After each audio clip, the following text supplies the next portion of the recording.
It might have taken 20 years, but justice is finally being served in a cold case coming out of Georgia. So, authorities in Georgia arrested a man who they say arranged his wife's murder. This was at his sports park, and then he ran off with the family nanny to Costa Rica. 58-year-old John Worrell, pictured here on the left, is reportedly facing charges of malice murder, felony murder, conspiracy to commit murder, and aggravated assault. This is regarding the death of his wife, Doris Worrell, who was 39 years old at the time of her death, and she was also a teacher. And this was nearly 2 decades ago. To begin with, John, the suspect, got away with it. However, the family nanny he ran off with started to cooperate with authorities.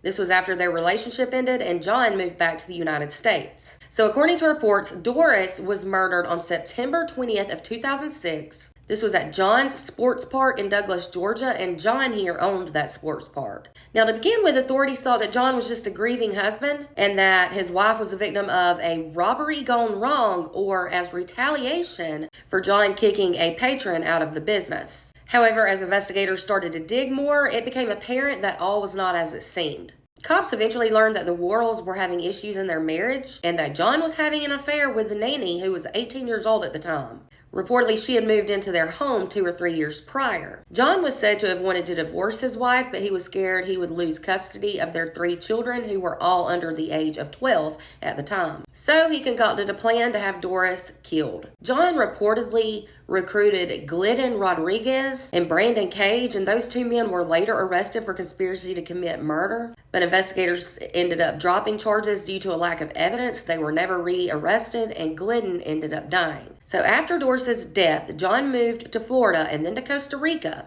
And the nanny joined him after she was deported from the United States, partly because she refused to give up critical information regarding the murder of Doris. The 2 of them reportedly raised Doris and John's kids together. Unbelievable. But in recent years, John and the nanny broke up. They ended their relationship. Detectives reportedly traveled to Costa Rica hoping that the nanny would give up relative info, and well, she did just that. Because of her statement, authorities got what they needed in order to arrest John. He was then arrested at his home in Missouri. Doris's sister has since said that she grew suspicious of John when he and the kids moved out of the country and he wouldn't tell the rest of the family where they were.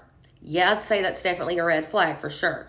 Doris has since been remembered for her kindness. John reportedly waived extradition, and he was transported to the Coffee County Jail, where he is now luckily being held without bond. This case should be a reminder to never give up hope. Cold cases may take some time, but eventually, hopefully, they are solved and justice can be served, like in this case. I pray he spends the absolute rest of his life behind bars. For more true crime, be sure to follow and subscribe over on YouTube.